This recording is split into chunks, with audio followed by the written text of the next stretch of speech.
47% of voluntary sector income in the UK comes from the public, and we all know it's twice as expensive to recruit a new supporter as to retain a current supporter. So thanking supporters makes a sound commercial sense.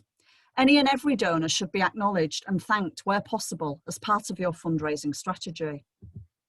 70% of supporters said that they remember the thank you rather than the appeal that they were responding to.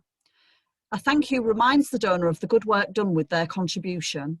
It can be tailored to the motivation that they have for supporting you, and you need to think of it as an investment, not a cost. This was always my favourite part of the week when I worked for Dove House Hospice in the lottery team. I got to ring supporters to say thank you. We acknowledged their support, thanked them, and told them how we were able to use their support to benefit families in their local community. It was also an opportunity to find out their motivations for supporting us, and many would also offer more support too, asking about volunteering or other ways that they could help. We had a clear strategy on when to thank supporters, how often to do it, how to do it, and when to ask for additional support. Do you have all of that information about your supporters? Thanking supporters opens up a dialogue with them, which gives you the opportunity to ask and understand why they support you.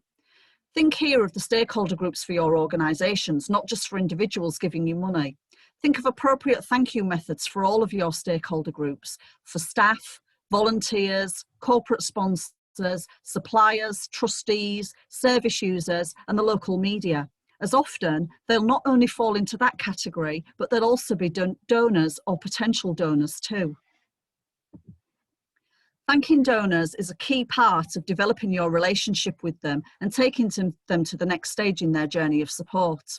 The average return on investment for £1 spent on fundraising in the UK is £4, but generating a legacy donor, whilst it takes more time and investment, is also more profitable, as the average return is £35 for every £1 you spend. GDPR regulations govern how you use supporter data and how you can contact them, so always ensure you have this flagged on your supporter database. Do your supporters prefer to hear from you via email, text, phone, or even post?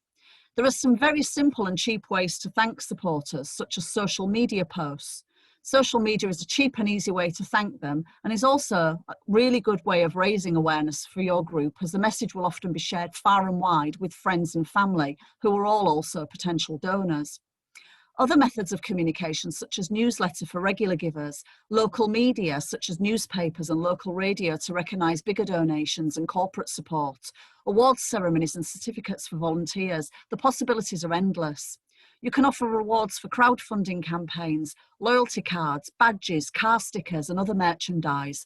Pens are ideal, as they're often always kept for years. To keep costs down, you can ask for support from local businesses to supply the thank you gifts or experiences. Again, don't think of it as an expense, think of it as an investment. The crowdfunding website GoFundMe has some great ideas on cost-effective thank yous for supporters, including making videos, writing poems, or creating handmade gifts from your service users, and many other ideas. So it just leaves me to say thank you for listening. I hope this fundraising brief has given you food for thought to help you engage with your supporters. And if you need more help with all things fundraising, please check out our website or give us a call for more help.